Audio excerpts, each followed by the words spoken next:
1999, high in the Andes, a team of explorers uncovered 3 Inca children, so perfectly preserved by volcanic cold that scientists questioned everything they thought they knew about death in extreme environments.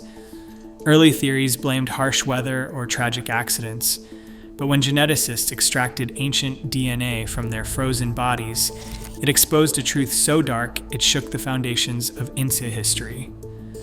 What secret lay hidden in the ice for 5 centuries? The answer would force us to rethink sacrifice, suffering, and the untold fate of the frozen children. Johann Reinhardt's boots sank into the loose volcanic scree just below the summit of Llullaillaco. At 6,715 meters, each breath came thin and sharp, the sky a deep, impossible blue. The wind cut through the team's layers, numbing fingers even through double gloves. Reinhardt and his partner, Constanza Cerruti, pressed on, drawn by a glint of gold half buried in the ash. The object, a small sculpted figurine, hinted at something extraordinary beneath the frozen crust. The team had chosen this route after satellite images revealed unusual stonework above the snow line. The climb was punishing. Oxygen deprivation blurred vision, and the threat of frostbite hung over every movement. Radio logs from those final hours record Reinhardt's voice, hoarse with exhaustion, describing a life-threatening push as the wind howled around the summit cairn. But the lure of discovery outweighed the risks. Funding was running out, supplies were low. They had one chance to break through the ice before the weather closed in for another year. Beneath the ash, they found a stone-lined shaft, its fill compacted by centuries of freeze and thaw. As they cleared the top, the outline of a seated figure appeared, knees drawn to chest, head bowed. The maiden, her skin still smooth, her braided hair falling over ceremonial textiles, sat as if in sleep. Her eyes, half open, seemed to meet Reinhardt's gaze from across 5 centuries. The burial was undisturbed. Around her, offerings lay untouched. A gold llama, fine-woven cloth, miniature pottery. Each object, placed with care, spoke to the gravity of the ritual conducted at this impossible altitude. 2 more shafts revealed the bodies of a young boy and a small girl. The boy's legs were bound with twisted cord, his face serene. The youngest, later called the Lightning Girl, showed traces of a burn down one cheek, a scar left by a bolt that had struck the summit years after her death. All 3 were dressed in elaborate garments, their finery protected by the dry, airless cold. Even the feathers of their headdresses and the colors of their sashes remained vivid. The preservation was beyond anything Reinhardt or Cerruti had seen. Organs, blood vessels, even the children's last meals were intact. No odor of decay, no sign of disturbance.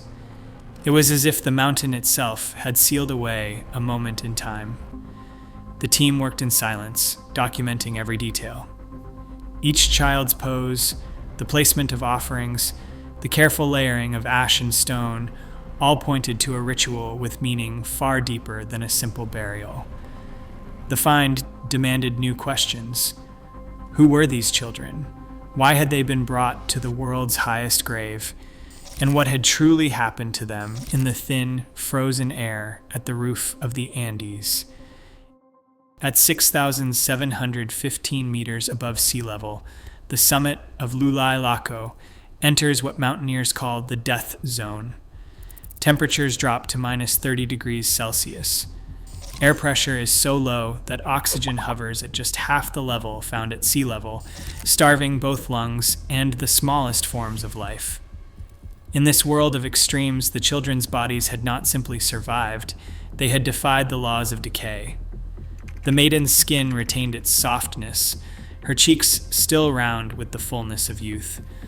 Blood vessels and internal organs, usually the first to collapse under time and bacteria, remained visible beneath the tissue. Even the braids in her hair, woven centuries earlier, kept their shape. Across her lap, the colors of her sash and the fine feathers of her headdress glowed as if untouched by the passing centuries. For forensic scientists, this was not just preservation, it was a biological time capsule, sealed by the mountain itself. The conditions that created this natural tomb were more than simply cold. The burial shafts had been lined with volcanic ash and pumice, forming a dense, sterile barrier. These layers blocked moisture and, more importantly, starved out the microbes that drive decomposition. Without water, and with almost no oxygen, bacteria could not grow. The children's bodies, encased in this ash and then locked in ice, entered a state of suspended animation. The mountain's permafrost acted as a natural freezer, halting every process that would normally break down flesh and bone. Microbiologists later confirmed what the team suspected in the field. There was no trace of active decay, no odor, no gas pockets, no sign of fungal threads or bacterial colonies. The tissues were so well preserved that even blood antigens, markers usually destroyed within days, remained detectable.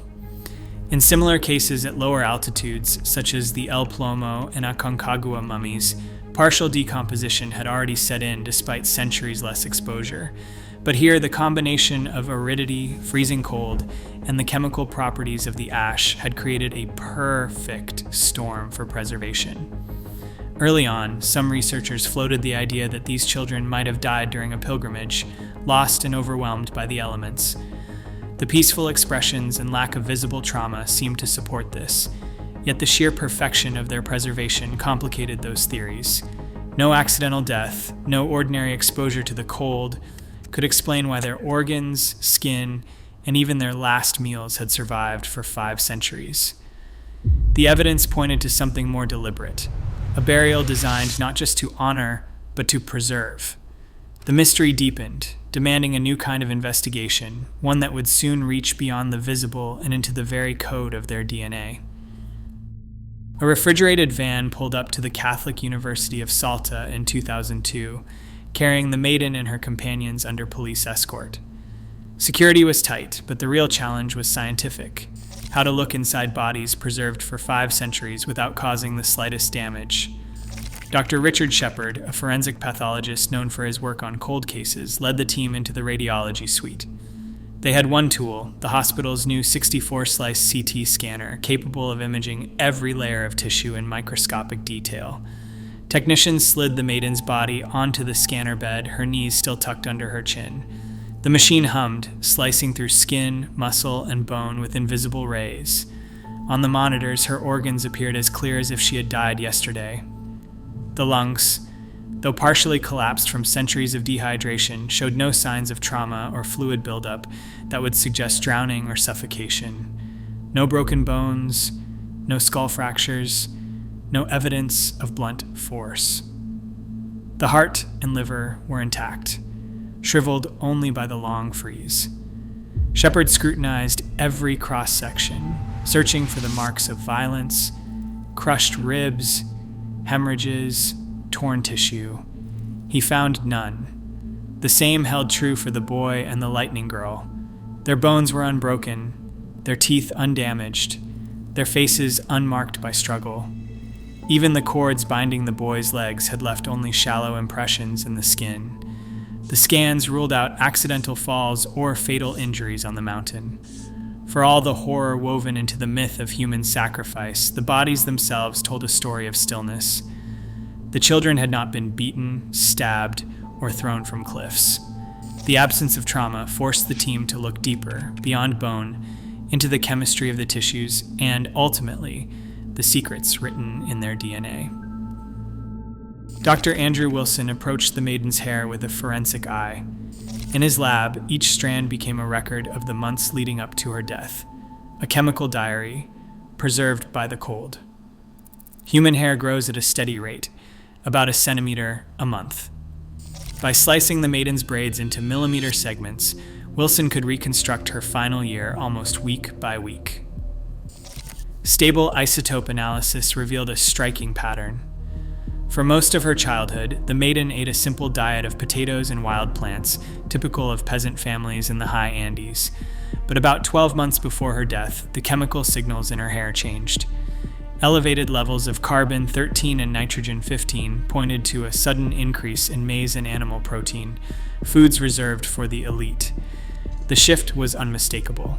Someone had selected her, moved her into a new household, and begun a process of ritual preparation. the story grew darker in the final months. Liquid chromatography revealed sharp spikes of benzoylecgonine, the chemical fingerprint of coca leaf, in her hair.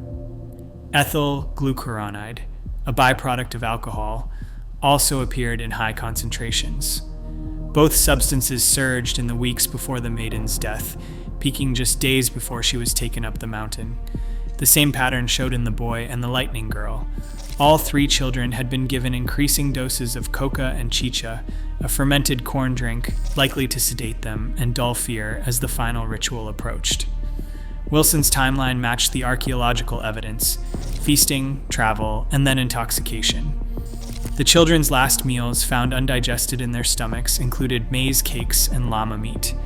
The chemical signatures in their hair revealed not only what they ate, but how their lives were transformed, first by privilege, then by ritual, and finally by the substances that prepared them for sacrifice. In a sterile laboratory in Copenhagen, Dr. Eski Willerslev received a shipment of hair and tissue samples from the frozen summit of Llullaillaco. The preservation was extraordinary: intact cells, undamaged DNA, and a level of endogenous material rarely seen in remains this old.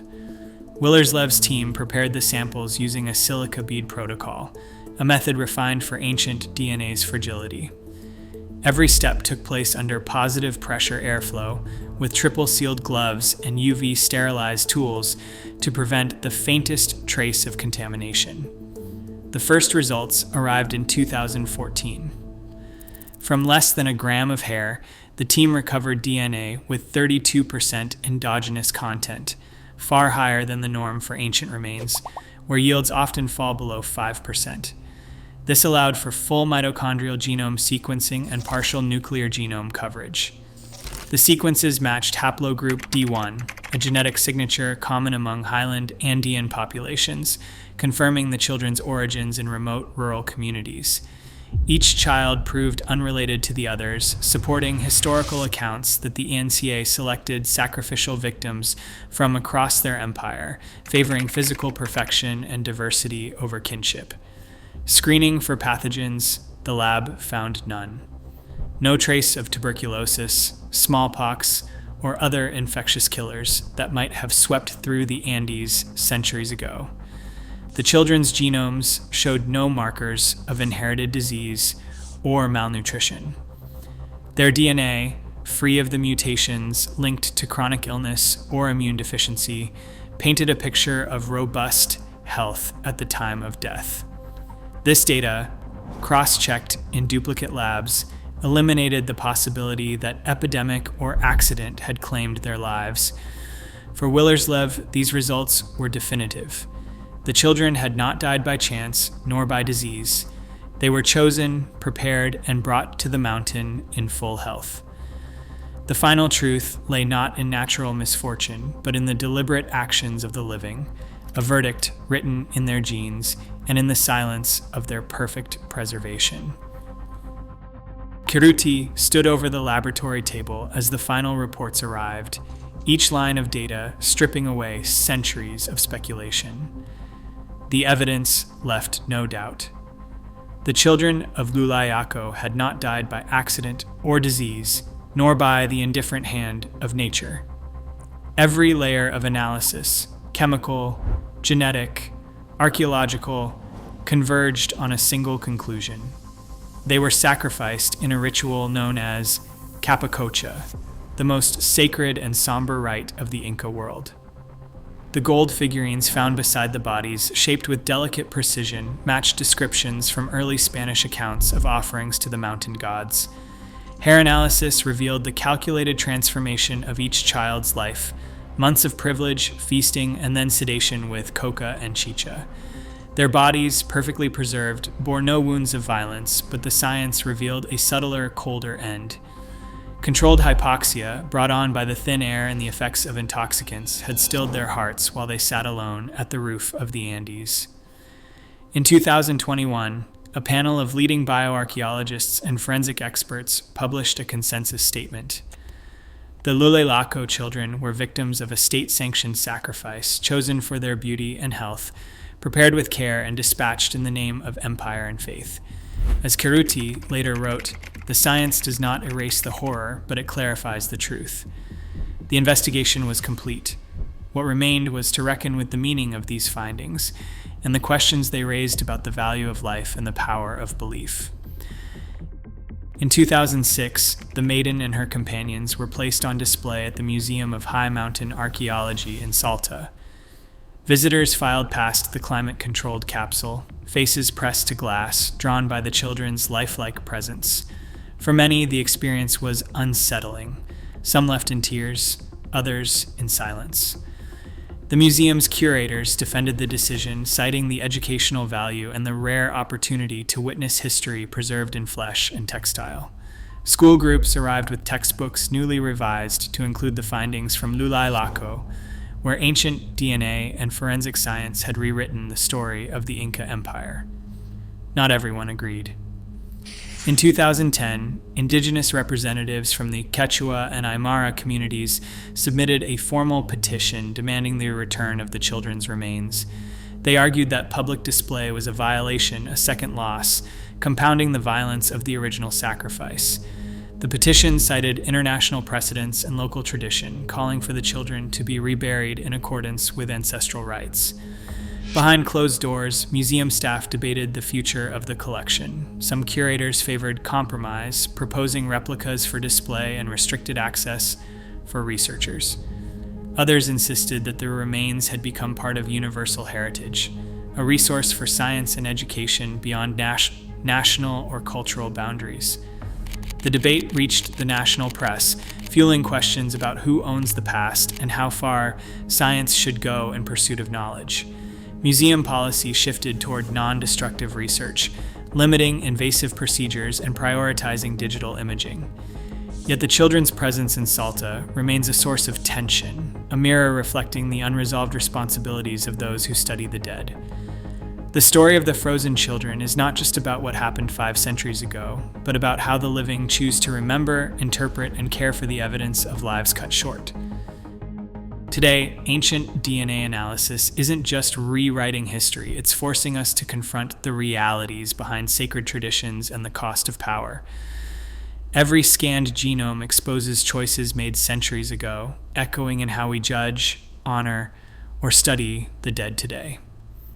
The line between discovery and respect grows thinner with each breakthrough. What we choose to learn and what we choose to remember still shapes us. Share your thoughts below.